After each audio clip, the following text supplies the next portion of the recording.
Hi friends, ചെമ്പനീർ പൂവിൻ്റെ ഇന്നത്തെ വിശേഷങ്ങളിലേക്ക് എല്ലാവർക്കും സ്വാഗതം. ഇന്നത്തെ എപ്പിസോഡ് അവസാനിക്കുമ്പോൾ നമ്മുടെ ചന്ദ്ര ദേഷ്യത്തിൽ നിൽക്കുകയാണ് അല്ലേ.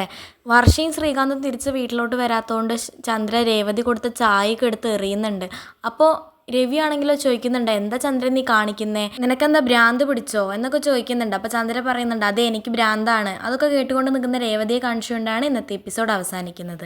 പിന്നീടാണെങ്കിലോ നമ്മുടെ സച്ചി ഹാളിലോട്ട് വരുന്നുണ്ട്. ഹാളിലോട്ട് വന്നിട്ട് അമ്മോട് ചോദിക്കുന്നുണ്ട്, അമ്മ എന്താ അതൊക്കെ കാണിക്കുന്നത് എന്നൊക്കെ ചോദിക്കുന്നുണ്ട്. അതിൻ്റെ ഇടയ്ക്കാണെങ്കിലോ ശ്രുതിയും വരുന്നുണ്ട്. അപ്പോൾ സച്ചി ചോദിക്കുന്നുണ്ട്, മുഖംമൂടി ഇട്ട ആൾക്കാരൊക്കെ വന്നല്ലോ എന്നൊക്കെ ചോദിക്കുന്നുണ്ട് സച്ചി. അപ്പോൾ ശ്രുതി ദേഷ്യത്തിൽ ചോദിക്കുന്നുണ്ട്, ആരുടെ മുഖം മൂടിയിട്ടിരിക്കുന്നത് എന്നൊക്കെ ചോദിക്കുന്നുണ്ട്.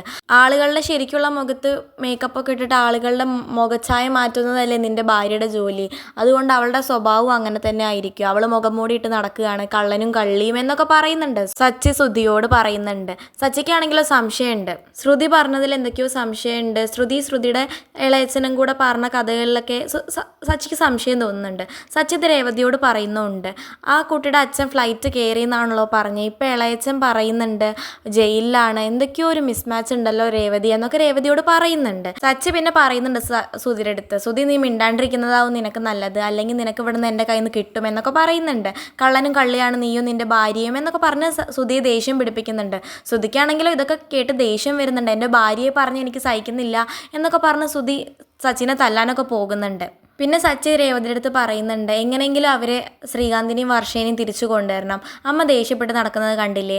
അപ്പോൾ രേവതി ചോദിക്കുന്നുണ്ട്, എങ്ങനെ കൊണ്ടുവരിക, നമ്മൾ പോയി കണ്ടതല്ലേ, ഇനി എന്താ ചെയ്യുക എന്നൊക്കെ ചോദിക്കുന്നുണ്ട്. അപ്പോൾ സച്ചി പറയുന്നുണ്ട്, ഇനി ഒരൊറ്റ വഴിയേ ഉള്ളൂ, നേരെ വർഷയുടെ വീട്ടിൽ പോവുക, വർഷയുടെ അച്ഛനെ 2 പൊട്ടിക്കുക, എന്നിട്ട് വർഷേനെ വിളിച്ചിട്ട് വരിക. അപ്പോൾ രേവതി സച്ചിനും നിർത്ത് മതി പറഞ്ഞത്, ബാക്കിയൊന്നും പറയണ്ട, ഒരു തല്ല് കൊണ്ടുള്ളത് എനിക്ക് മതിയായിട്ടില്ല, അപ്പോഴാണ് ഇനി അടുത്ത തല്ലുണ്ടാക്കാൻ പോകുന്നത്, ഇനി സച്ചിയായിട്ട് എവിടെയും പോകണ്ട എന്നൊക്കെ രേവതി സച്ചിയുടെ അടുത്ത് പറയുന്നുണ്ട്. അങ്ങനെ സച്ചിയും രേവതിയും സംസാരിക്കുന്നത് കാണിച്ചുകൊണ്ടാണ് ഇന്നത്തെ പ്രൊമോ അവസാനിക്കുന്നത്.